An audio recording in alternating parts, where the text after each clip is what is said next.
How you doing? My name is Jaime Gonzalez from Remax Mid-Peninsula here in Redwood City, and I'm fortunate to have a good friend of mine, Susie Davila from Supreme Lending here to kind of give us her insight in the current market and some of the loan programs that are out there and some of the misconceptions for you home buyers looking to get into the market.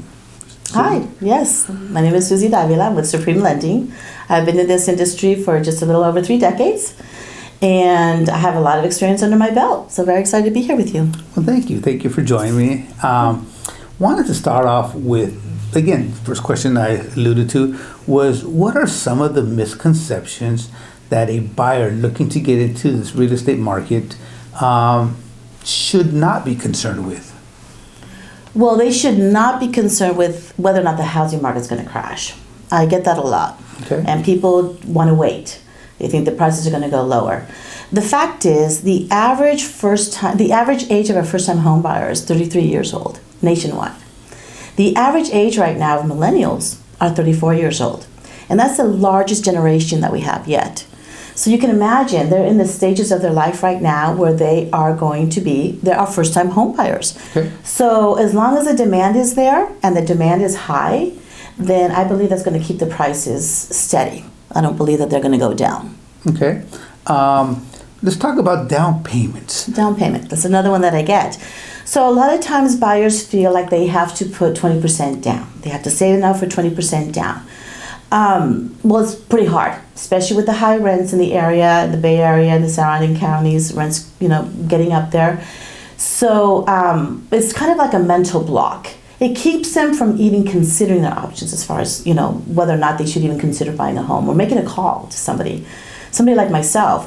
Consultations are free.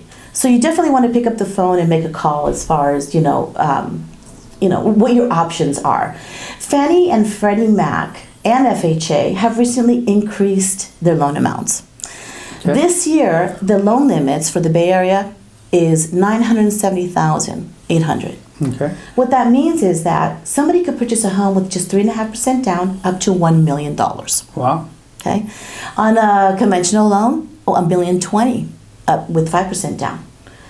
And we also have down payment assistance programs. We don't need any money for down payment.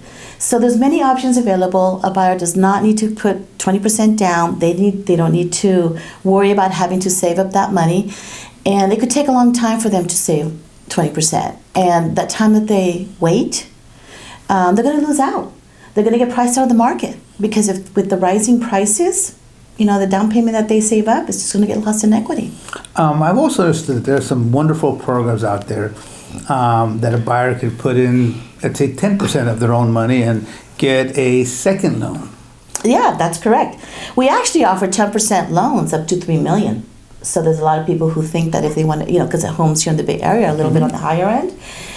So we do offer 10% down up to $3 million, no mortgage insurance, which is a plus. Or you can do what we call piggyback loans, is what you were referring to. Mm-hmm. You do a first loan, you do a second loan, and there's a lot of flexibility. And then you'll be able to maximize your purchasing power that way.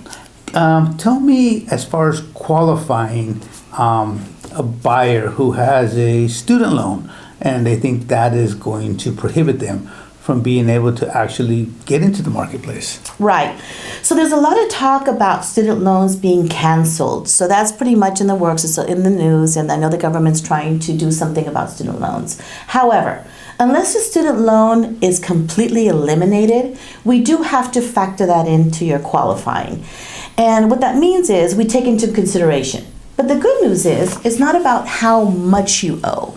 So if you owe $100,000 in student loans, that's not going to determine what your qualifying power is. What's going to determine is your minimum monthly payment. So it's going to be very important when you work out your repayment plan for student loans.